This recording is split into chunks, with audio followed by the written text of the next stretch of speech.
¿Y si toda la música que escuchamos, las películas que vemos, tuvieran una narrativa oculta? ¿Una especie de mensaje secreto a plena vista? Bueno, hoy vamos a sumergirnos en un documento que propone justamente eso, una historia codificada dentro de nuestra cultura más popular. Di mi nombre y Hollywood se iluminará. Miren esta frase, es enigmática, ¿no? Fue extraída del análisis de una canción de Avicii y es, digamos, nuestra puerta de entrada. Es una afirmación súper audaz que nos mete de lleno en el misterio. Ok, para entender de dónde sale una frase así, primero tenemos que conocer su origen. En esta primera parte, vamos a ver el documento que está en el centro de todo esto, sentando las bases de lo que sería una realidad supuestamente codificada. El origen de toda esta teoría es un compendio, un documento escrito por un autor que usa el seudónimo de Dan Black. Es la única fuente de todas las afirmaciones, a veces sorprendentes, que vamos a explorar. Y acá está la idea principal, la tesis central, que una cantidad enorme de la cultura popular que consumimos no es lo que parece. Según este autor, todo, desde la música pop hasta las películas de Hollywood, es en realidad parte de una gigantesca biografía secreta sobre un único individuo. Claro, una afirmación de ese calibre necesita pruebas, y el compendio dice encontrarlas en un lugar bastante inesperado, en mensajes ocultos dentro de las letras de los mayores éxitos de la música pop. Arranquemos con un ejemplo que seguro todo el mundo conoce. Un hit mundial de Britney Spears que, según el autor, esconde un secreto. Y acá está la clave de la decodificación. La letra original, en inglés, dice I'm on a ride, pero fíjense cómo se reinterpreta por su sonido, transformándose en I'm Damian Gray.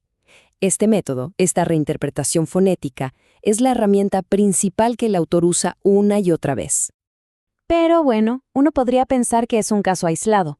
Según el compendio, no lo es. El patrón se repetiría en muchísimos otros géneros. A ver, veamos un ejemplo de un artista totalmente diferente para entender el alcance de esto. De nuevo, la clave está en el sonido. La frase "The Death of Me" se convierte fonéticamente en "The Death Dummy". El autor se enfoca en estas similitudes de sonido para armar su caso, sugiriendo que el nombre dummy está ahí, oculto en la letra. Y para terminar de consolidar este patrón, el compendio nos muestra un tercer ejemplo muy potente, de otra mega estrella de la música. En este caso, la interpretación es todavía más directa. La frase "Got me looking" se transforma en "Dummy looking". Según la fuente, estas variaciones de damn, dummy y gray aparecen de forma súper consistente a lo largo de décadas de música. Y la escala de este análisis es masiva, ¿eh? No estamos hablando de un puñado de canciones. El compendio aplica esta misma metodología a más de 100 artistas. El rango es enorme. Va desde AC/DC hasta Jay-Z o Nirvana. Bueno, ya vimos el método de decodificación. Vimos que se aplica a más de 100 artistas. Y esto nos lleva, inevitablemente, a la pregunta central. Si todos están hablando de la misma persona, ¿quién es el hombre gris?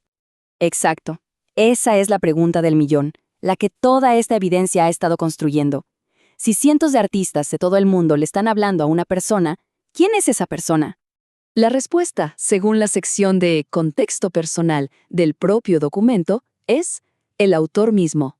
Se describe como un operativo de inteligencia argentino, un enemigo de sociedades secretas y alguien que ha pasado por 16 internamientos psiquiátricos y un acoso sistemático.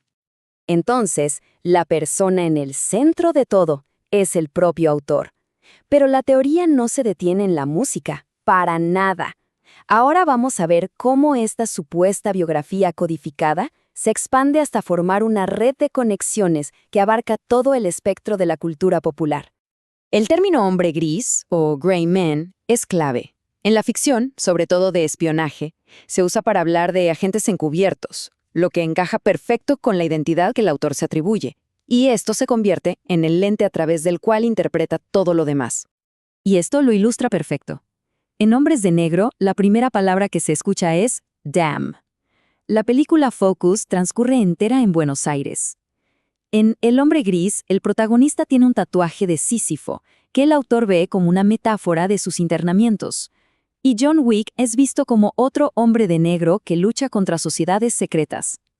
La saga de libros 50 sombras de Grey es un pilar en esta teoría. El autor encuentra múltiples capas de supuestas pistas. Obviamente, el apellido Grey, una mención a la canción Toxic, un personaje que pide un trago Hendrix que se conecta con Jimi Hendrix, y hasta una referencia a Damien Rice, que se reinterpreta como el ascenso de Damien. Hasta ahora vimos códigos en música, cine, literatura, pero el compendio va un paso más allá, conectando toda esta red de cultura moderna con predicciones históricas de Argentina, construyendo así un clímax que es casi profético. Y acá es donde la teoría adquiere un alcance histórico. El autor cita a dos figuras argentinas, a Parravicini, que profetizó la llegada de un hombre gris, y a Don Orione, que predijo una gran agitación social en el país. Ambas predicciones son reinterpretadas para encajar en esta narrativa. Y este es el punto culminante, la gran teoría unificadora. El autor propone que todos estos signos, desde el pop hasta las profecías, apuntan a una Argentina supercargada que está emergiendo en el escenario mundial. Los éxitos deportivos, figuras políticas, productos culturales, todo es visto como prueba de una especie de activación biocuántica. Al final, después de examinar toda esta red tan intrincada de conexiones, nos queda una pregunta fundamental sobre cómo interpretamos el mundo, sobre cómo reconocemos patrones y sobre la naturaleza misma de la creencia. ¿Dónde está la línea entre decodificar un mensaje y proyectar uno propio?